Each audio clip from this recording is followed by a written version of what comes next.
discourages it. In 1954, the Dalai Lama received an invitation from the Chinese to go to Beijing. Most Tibetans were against the idea, fearing for his safety.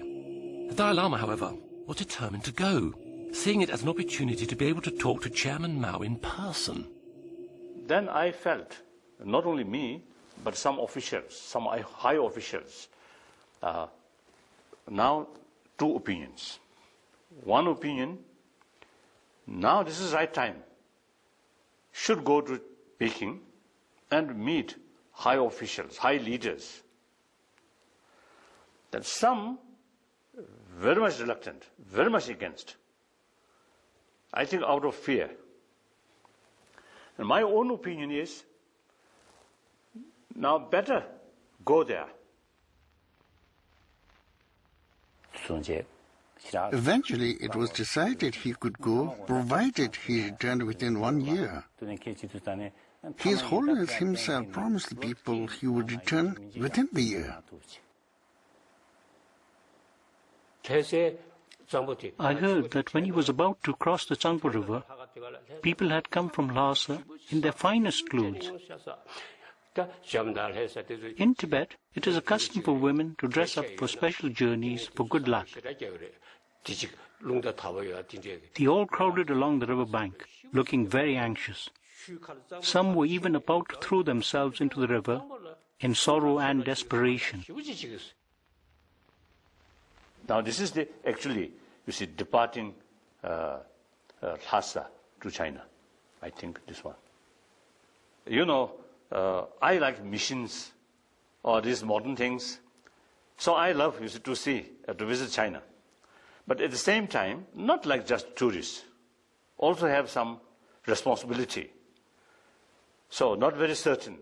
So all kinds of mixture feeling.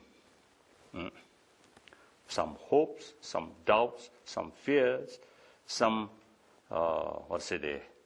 undecisive, like that. And also some excitement. The Dalai Lama attended the first National Chinese People's Congress, which included 10 seats for the Tibetan delegation.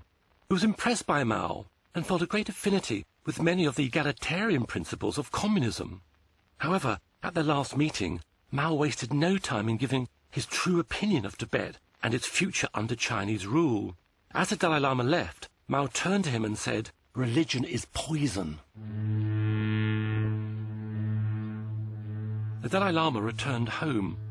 News reached him that the Chinese authorities in eastern Tibet were confiscating lands belonging to monasteries and redistributing them amongst themselves. The situation deteriorated. Fighting broke out between the Chinese army and Tibetan freedom fighters, and refugees began pouring into Lhasa. In the midst of this tense atmosphere, the Dalai Lama still had to take his final monastic exams, the main focus of which were public debates.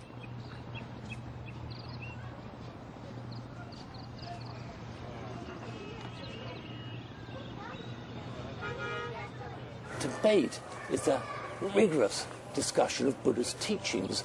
Everything is challenged. Debate is an ancient tradition within Buddhism, which is still practiced today, although the monks, and now nuns, are somewhat more vigorous in their style than they were in the 1950s.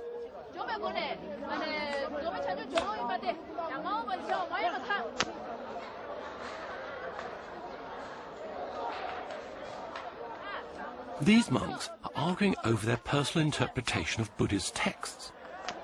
The skill is in arguing and using logic and your own analysis to back up your points. They are punctuated with claps to the hand. The respondent must then reply.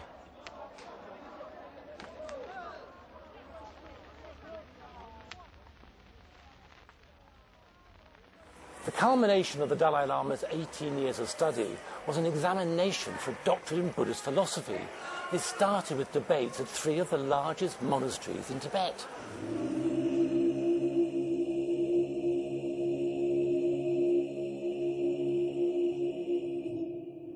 Drepung Monastery had 10,000 resident monks. 8,000 of them were squeezed into the square to see the Dalai Lama as he arrived with his retinue to take his first exam.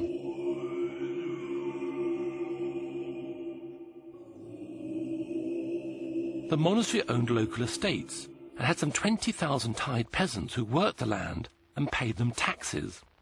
The revenue paid for the prayer sessions and festivals which dominated monastic life. Feeding the monks for big events, like the examinations, was a huge, if somewhat rushed, process. The young monks run down from the cookhouse, carrying huge tubs of sampa for their brethren who are sitting in the square. Sampa is roasted barley flour mixed with yak butter, tea or water to make dough.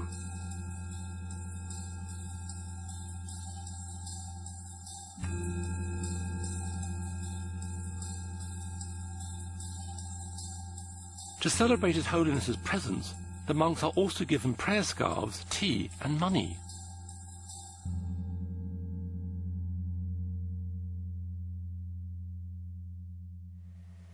I'm somewhere here, somewhere among these, the second row or third row I should be. And this is the Goman side. These are the government officials.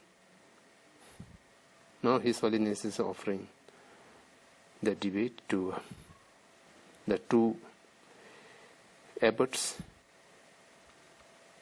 During his early life, he had to go to China, and he had to go to India, and he had so many things to attend. So then he did not have time to study. Oh, now this abbot, top scholar, Mongolian, and also when he asked question very rapidly. So, a bit more nervous.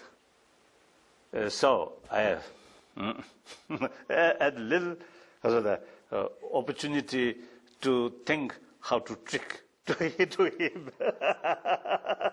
One top scholar, you see, very rapidly, you see, putting question, then no time, you see, how to pretend or how to defend like that.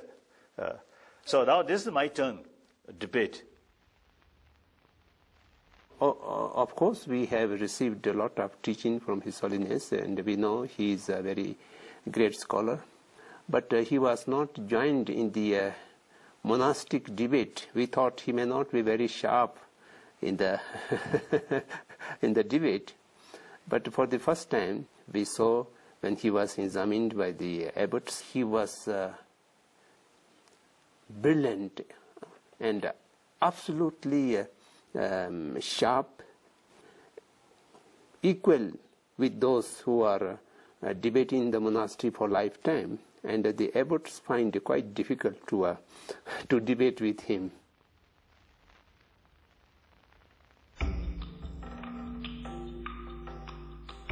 The next exam was at Sera Monastery.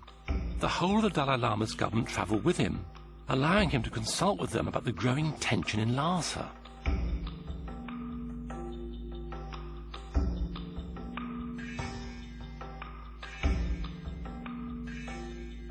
At the same time, he had to prepare for the next series of debates, but the abbots each had their own individual style of arguing. In Sera Monastery, you see, when you debate with the opponent, good scholar, then their answer is something logical or something, you see, they valid, meaningful. In Sera Monastery, one abbot, not that much scholar, not that top. So you see, from my side, you see, the preparation, if answer come this way, yes, this is the way to argue. If this way, if answer has come this kind of answer, then yes, already prepared. And his answer, unexpected answer. So then my tutor noticed that, then he very kindly, stop, now finish. Okay. That's tremendous relief.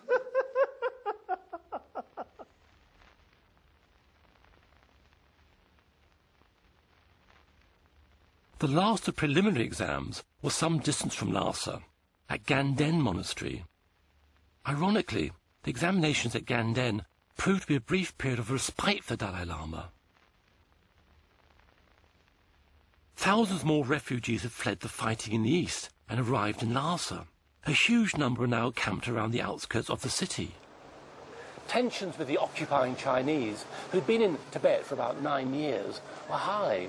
There were food shortages in Lhasa and rumours about massacres in eastern Tibet, and also rumours about the destruction of sacred sites. Meanwhile, the Dalai Lama still had his final exam to take. The Dalai Lama returned to Lhasa and continued to prepare for his final exam. Amidst increasingly disturbing reports of Chinese atrocities, he attempted to concentrate on his studies. He took solace in Buddha's teachings that one's enemy is one's greatest teacher and to have compassion for all sentient beings.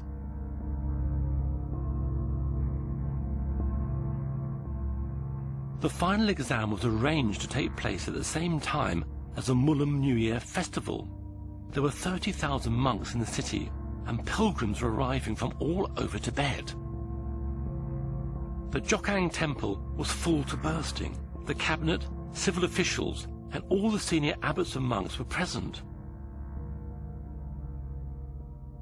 At that time, things were very tense. On the one hand, a very solemn and grand ceremony was taking place. On the other hand, we were in a very dangerous and tense situation. There are a lot of rumors about danger to his security, and the threat perception was very high. And therefore, it was very tight security arrangements used to be there, and that was a bit annoying. And that was not